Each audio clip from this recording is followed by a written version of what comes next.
Good morning plus two class. बेटा surface chemistry को जो है एक बार कंटिन्यू करते हैं।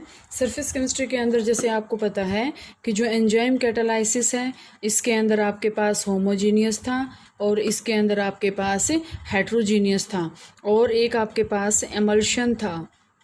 ठीक है, लोक एंड की मॉडल था।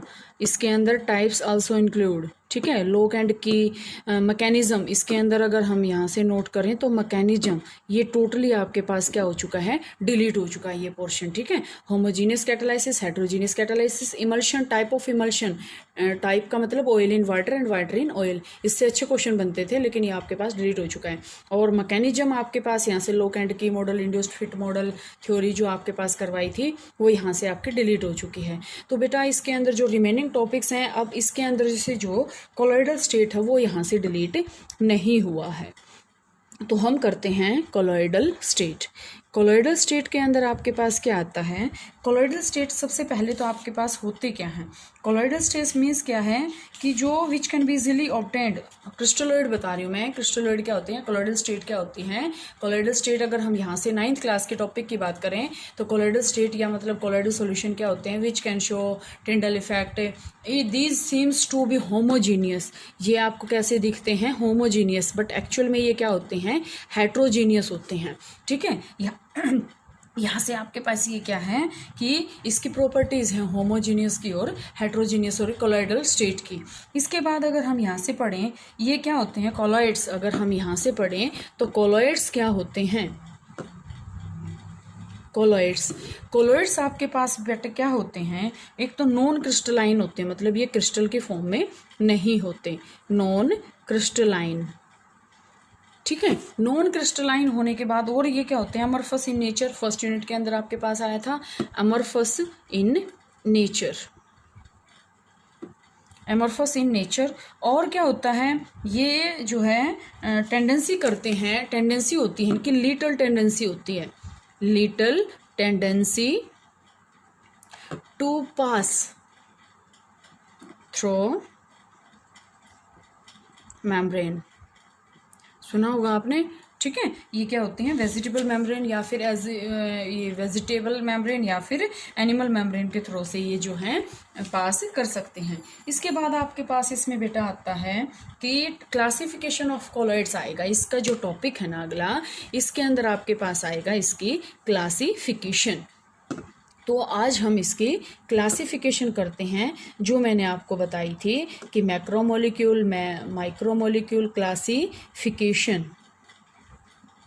क्लासिफिकेशन के अंदर अगर हम करें तो सबसे पहले आपके पास आएगा depend upon physical state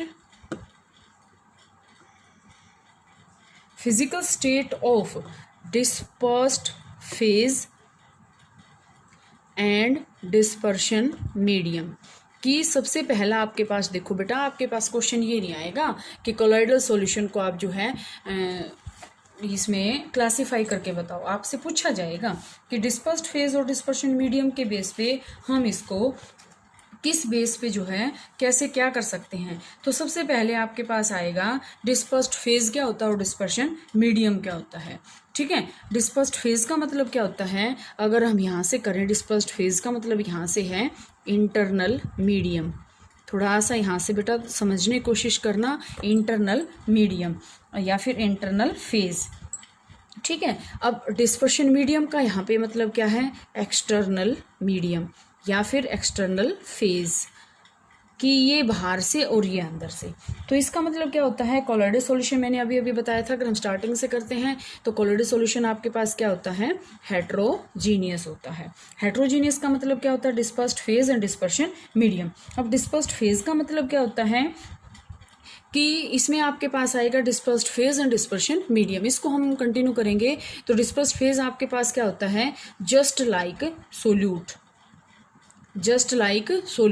and dispersion medium just like solvent. अब आपको देखो यहाँ से समझ में बिल्कुल क्लियर आ जाएगा कि सोल्यूट क्या है और सोलवेंट क्या है। तो डिस्पर्स्ड फेज ये आपके पास क्या है, इज दैट सब्सटेंस।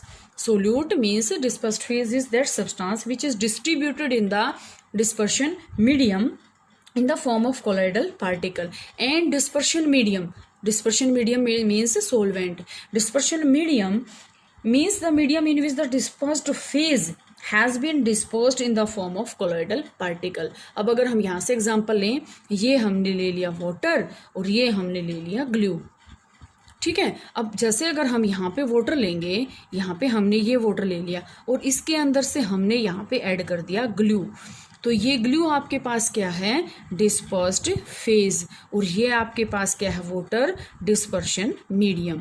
मतलब डिस्पर्शन मीडियम आपका किस तरह काम करता है, सोलवेंट की तरह, और डिस्पर्स्ड फेज आपके किस तरह काम करता है, जो आपके पास ये सोल्यूट होता है, ठीक है। इसके बाद आपके पास आता है बेटा, यहाँ से ये आपके बुक में भी टेबल गिवन है, वहाँ से आप ये कर लोगे। इसके बाद आपके पास आता है क्लासिफिकेशन। सेकंड क्लासिफिकेशन इसमें आती है कि based on the nature of interaction,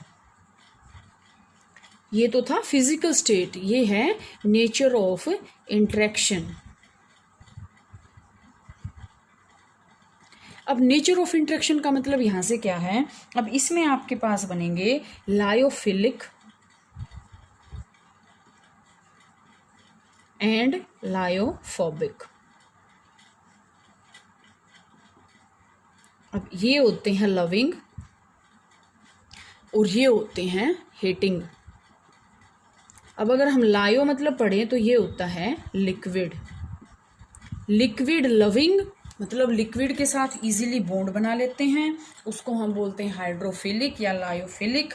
और जो फोबिक मतलब हेटिंग, वो उसके साथ कोई भी बॉन्ड की फॉर्मेशन नहीं करते, तो उसको हम बोलते हैं लिक्विड हेटिंग या फिर लायोफोबिक। ये हम क्या बोलेंगे इसको, लायोफोबिक। तो इसका मतलब क्या है, lyophilic. Lyophilic colloids are those substances which have a great affinity, which have a great affinity and which have a great tendency for dispersion medium। मतलब ये dispersed phase है, ठीक है। लिक्विड जो है डिस्पर्स्ड फेज है, यहाँ पे वो क्या है, डिस्पर्शन मीडियम के जो अपोजिट है उसमें क्या है, ये इसकी तरफ ज़्यादा अट्रैक्ट होता है। लेकिन लायोफोबिक क्या होता है, वो आपके पास यहाँ से समझ में आना चाहिए कि ये वो सब्सटेंस हैं कि बहुत ही लिटल एफिनिटी होती है इनकी। लिटल का मतलब बहुत ही कम, मतलब ये इसके साथ ज्वाइन होते हैं, इतना ज़्यादा नहीं होते, ठीक है। अब यहाँ से आपके पास बनेगा कि जो हाइड्रोफिलिक या लायोफिलिक जो कॉलॉइड्स बनते हैं, ये होते हैं रिवर्सिबल। ये क्या होते हैं, रिवर्सिबल। लेकिन लायोफोबिक जो होते हैं वो आपके पास होते हैं इररिवर्सिबल, ठीक है। इसको हमने क्या बोल दिया, irreversible.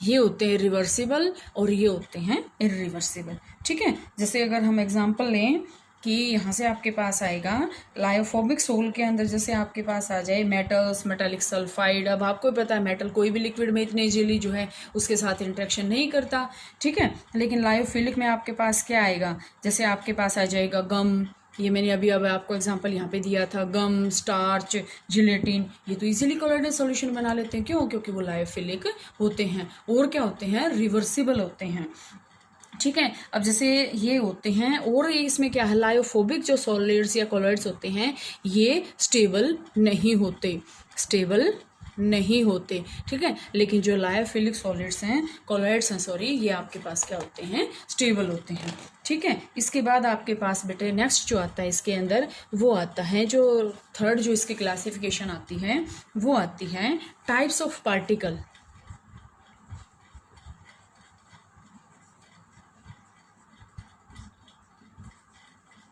Types of particles in the dispersed phase या फिर डिस्पर्शन मीडियम। इसमें आपके पास आएगा मल्टी मोलिकुलर,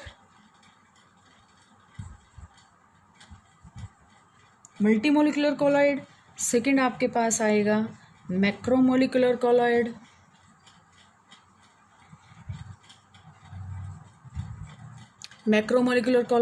और third one is the associated colloids, और जिसको हम क्या बोलते हैं, मिसेल्स फॉर्मेशन, मिशेल्स, ठीक है। मल्टी मोलिकुलर कोलॉइड में देखो, ये जो है जब एटम्स, अगर हम इसको स्टार्टिंग से करें तो मल्टी मोलिकुलर कोलॉइड क्या होते हैं, मल्टी मोलिकुलर कोलॉइड जो है साइज जो है इनका 1 नैनोमीटर से जो है छोटा होना चाहिए, ठीक है, मतलब या फिर स्मॉल मॉलिक्यूल हैं जिसका साइज है 1 नैनोमीटर, और ये क्या होते हैं, एक दूसरे के साथ जो है एग्रीगेट हो जाते हैं और वेंडर वाल फोर्सेस ऑफ अट्रैक्शन के द्वारा ये क्या बना लेते हैं, लेयरिंग बना लेते हैं एक दूसरे के ऊपर। अब देखो इसमें अगर हम देखें 1 2 3 4 5 लेयर बन गई इसकी, ये क्या होती है, मल्टी मोलिकुलर लेयर। ठीक है, और ये जो है किसके द्वारा जुड़ते हैं, वेंडर वाल फोर्सेस के द्वारा जो है ये जुड़ जाते हैं, वेंडर वाल फोर्सेस ऑफ अट्रैक्शन के द्वारा ये जुड़ जाते हैं। और यहाँ से इसलिए हम इसको क्या बोलते हैं, मल्टी मोलिकुलर कोलॉइड। अगर हम यहाँ से एग्जांपल लें, यहाँ से आपके पास एग्जांपल आता है S8 का, जो आपने 10th क्लास में S8 का जो है सल्फर का जो है स्ट्रक्चर बनाना आता है, S8 का जो मॉलिक्यूल बनता है वो मल्टी मोलिकुलर बनता है। ठीक है, ये क्या है, कोलॉइडल साइज में बनता है और सल्फर सोल बना देता है।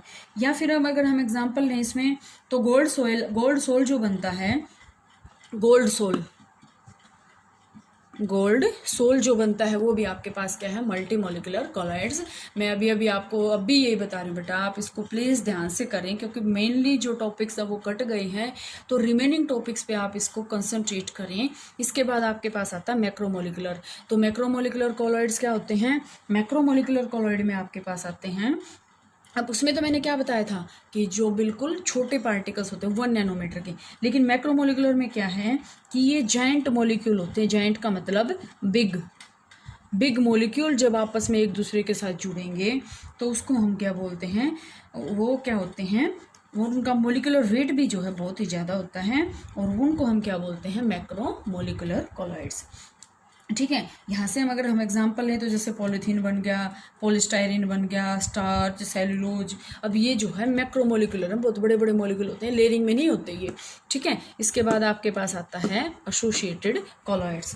और एसोसिएटेड कोलॉइड्स का मतलब क्या होता है, जब हम ये एसोसिएटेड कोलॉइड्स क्या होते हैं, वो सब्सटेंस हैं, associated colloids are those substance, ये क्या है, सब्सटेंस है, आर दोज सब्सटेंस जब ये किसी मीडियम के अंदर डिज़ोल्व किए जाते हैं तो ये एक नॉर्मल या फिर स्ट्रॉन्ग इलेक्ट्रोलाइट की तरह काम करते हैं जब हम इसको लो कंसंट्रेशन में लेते हैं।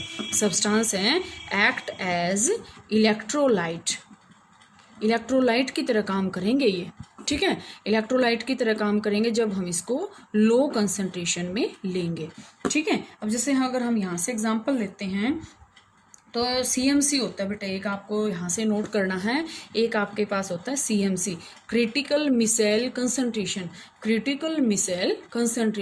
तो क्रिटिकल मिसाइल कंसंट्रेशन क्या होती है, the formation of micelles takes place about certain concentration, कि मिसाइल्स की फॉर्मेशन स्टार्ट हो जाती है एक कंसंट्रेशन पे, डेफिनेट कंसंट्रेशन पे, उसको हम क्या बोलते हैं, CMC। एक आपके पास होता है टेम्परेचर, जिस टेम्परेचर पे CMC की फॉर्मेशन होती है उसको बोलते हैं क्राफ्ट टेम्परेचर। तो बेटा यहाँ तक आप इसको करोगे। 10th क्लास में आपके पास है हाइड्रोफोबिक और हाइड्रोफिलिक सोप फॉर्मेशन जो होती है वो आप कर लेना, उसमें कोई प्रॉब्लम नहीं है, और वैसे मैंने करवा भी रखा है, तो यहाँ तक आप इसको कर लेना। प्रिपरेशन है वो कल करेंगे।